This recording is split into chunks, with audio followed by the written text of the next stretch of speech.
In March 1944, 76 men crawled through a tunnel dug with spoons and tin cans, 30 feet underground, 336 feet long, and disappeared into the German night. The Nazis had called this prison camp escape-proof.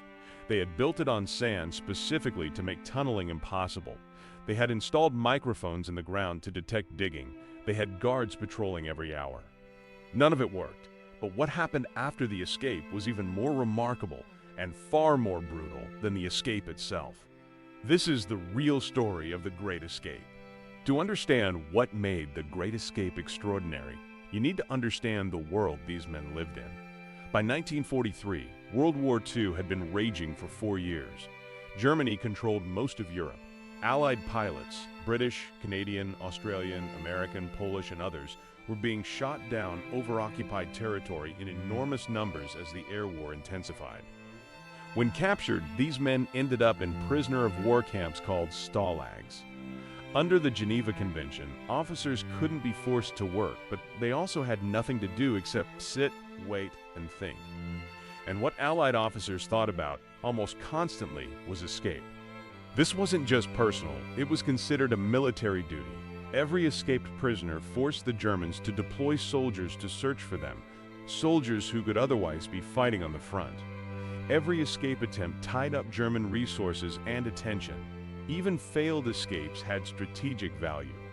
The man who understood this better than anyone was a British RAF squadron leader named Roger Bushell. Bushell was a South African-born barrister, a lawyer before the war.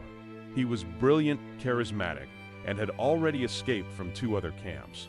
The Germans considered him one of the most dangerous prisoners they held. When he arrived at Stalag Luft III in 1942, he had one thing on his mind, not just escape, mass escape. The biggest, most audacious breakout in the history of warfare.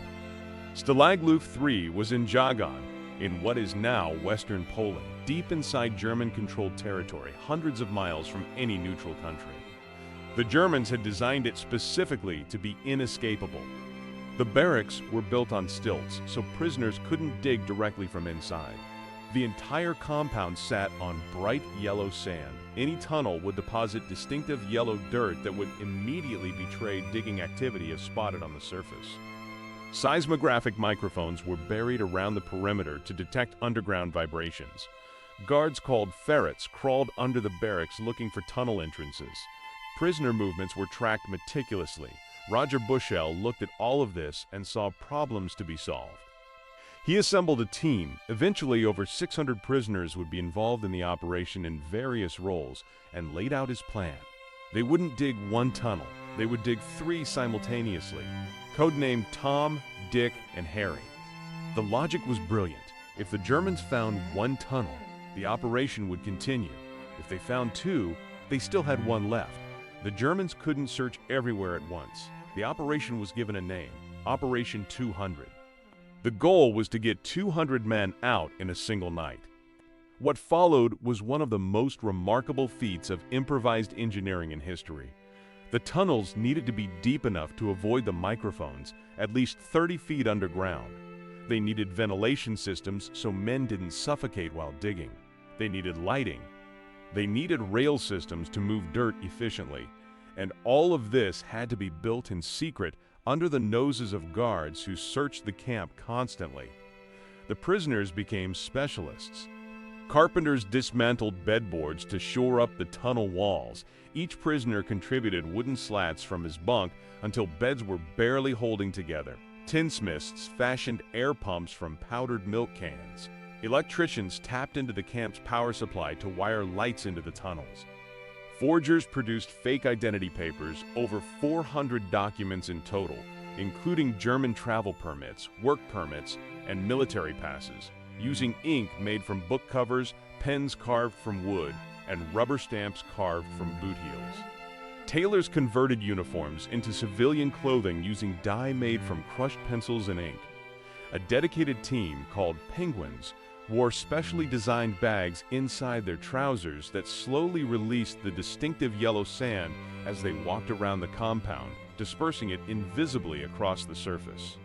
The German ferrets found Tom in September 1943. Tunnel Dick was converted into a storage facility. Everything depended on Harry. By March 1944, Harry was ready, 30 feet deep, 336 feet long, lit by electric lights, equipped with a rail trolley and a ventilation bellows hand-pumped by prisoners. Built with spoons, tin cans, and bedboards. In secret, in a camp designed to make exactly this impossible. The escape was planned for the night of March 24, 1944. A new moon, maximum darkness. From the start, things went wrong. The tunnel exit, when they broke through, came up short. Instead of emerging inside the tree line beyond the perimeter fence hidden from the guard towers, it surfaced in open ground, visible. Every man who climbed out had to wait for the guard to turn away before sprinting to the trees. This slowed everything dramatically. The plan had assumed 200 men escaping at a rate of 1 per minute. In reality, the first man didn't emerge until 10 p.m., 2 hours behind schedule. Then, an air raid over a nearby city cut the camp's electricity. The tunnel went dark. Men were stuck underground in a narrow shaft barely wide enough to crawl through, in total blackness. When power was restored, the delays had mounted. One man's trolley rope snapped. A tunnel collapse near the exit required repairs underground, in the dark, in a space the size of a coffin. By the early hours of March 25th, it was clear that 200 men were not getting out. At 4:55 a.m., a German guard discovered the tunnel exit. The escape was over. 76 men had made it out. Of the 76 who escaped, 73 were recaptured within days. 3 made it to freedom, a Norwegian and 2 Dutchmen who reached neutral countries and eventually made it back to Britain. For the 73 recaptured, what happened next was a war crime. Hitler was furious. He initially ordered all 76 recaptured men to be shot, a direct violation of the Geneva Convention, which protected POWs from execution for escape attempts. His senior officers talked him down to 50. 50 men were taken from their captors, driven to remote locations across Germany, and shot. Their bodies were cremated, and the urns were returned to the camp with the explanation that they had been shot while trying to escape again. Roger Bushell was among the 50.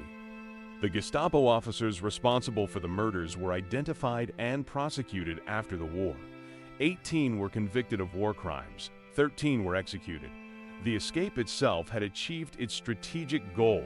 It tied up over 5 million German man-hours in the search and recapture operation at a critical moment when Germany desperately needed every resource on the front lines.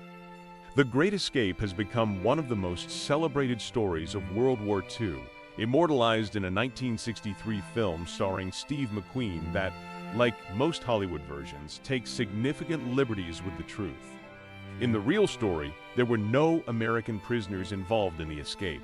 All 76 who got out were British and Commonwealth officers.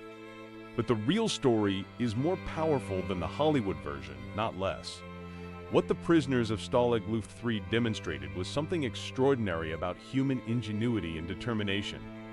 These were men with nothing, no proper tools, no materials, no freedom, who built a functioning underground railway, a forgery operation, a tailoring workshop, and an intelligence network inside a prison camp, entirely in secret, over 2 years. They did it not because they thought they would all make it to safety. Most of them knew the odds were terrible. They did it because it was their duty, because making the enemy spend 5 million hours looking for them was worth doing even if it cost them everything. 50 of them paid exactly that price. Their names are on a memorial at the site of Stalag Luft III today. Every year, people still go to visit. If this story moved you at all, please hit like and subscribe. New history every week. Next week, the Persian Empire.